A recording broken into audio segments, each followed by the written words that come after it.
ఇప్పటివరకు భారీ హిస్టారికల్ సినిమాలు, మాస్ యాక్షన్ మూవీస్తో ఆడియన్స్ని అలరించిన దర్శకుడు గుణశేఖర్ ఈసారి పూర్తిగా యూత్ టచ్తో తీసిన సినిమా ఏదో తెలుసా?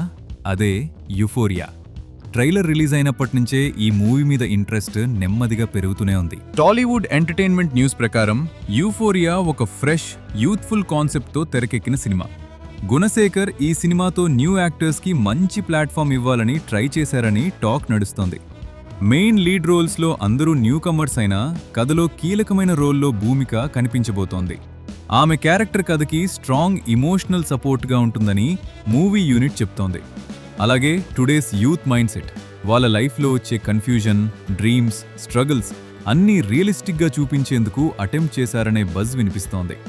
ఇక ఈ సినిమాలో కాస్త పాపులర్ ఫేస్ అంటే సారా అర్జున్. చైల్డ్ ఆర్టిస్ట్గా మంచి నేమ్ తెచ్చుకున్నామే ఇటీవల వచ్చిన దురందర్ సినిమాతో మళ్లీ ఆడియన్స్ అటెన్షన్ సంపాదించింది. యూఫోరియాలో ఆమె రోల్కి మంచి ఇంపార్టెన్స్ ఉంటుందని ఎంటర్టైన్మెంట్ సర్కిల్స్లో డిస్కషన్ జరుగుతోంది. మ్యూజిక్, విజువల్స్ విషయంలో కూడా గుణశేఖర్ తన స్టాండర్డ్ మెయింటైన్ చేశారని టీజర్, ట్రైలర్ చూస్తే క్లియర్గా అర్థమవుతోంది. మొత్తానికి new comers, youth story, experience ఉన్న డైరెక్టర్ కలయికగా వస్తున్న యూఫోరియా మూవీ యూత్ ఆడియన్స్ ఈ సినిమాకు ఎలా రెస్పాండ్ అవుతారో చూడాలి.